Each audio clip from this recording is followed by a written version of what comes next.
یو اعتکاف آغی چې واجب ګرځيږي اب خامخا کې، او یو اعتکاف آغه دی چې هغه سنت مؤکده علی الکفایي ګرځيږي، دا کوم چې په رمضان کې، او یو اعتکاف آغه دی چې هغه مستحب دی. واجب اعتکاف دی ته ویل کېږي یو سړی راولګېده، د هغې په کور کې څه بیماري وه او هغې وویل که ما بیمارۍ ته صحت ملو شه نو انشاءالله زه به 20 ورځې 15 ورځې 15 ورځې به زه اعتکاف کوم. زما څه حاجت دی، که هغه حاجت مې پوره شي زه به 10 ورځې 15 ورځې 20 ورځې یا 15 ورځې اعتکاف کوم.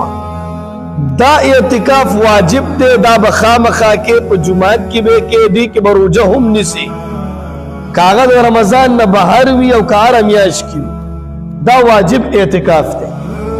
یو اعتکاف سنت مؤکده علی الکفایي ده چې کوم رمضان المبارک په آخري 10 شپو کې سنت مؤکده ورته ولې ویل کېږي؟ ځکه رسول الله مبارک د مدینې په 9 کالو کې هر کال چې کوم دی رسول الله مبارک اعتکاف کړی دی.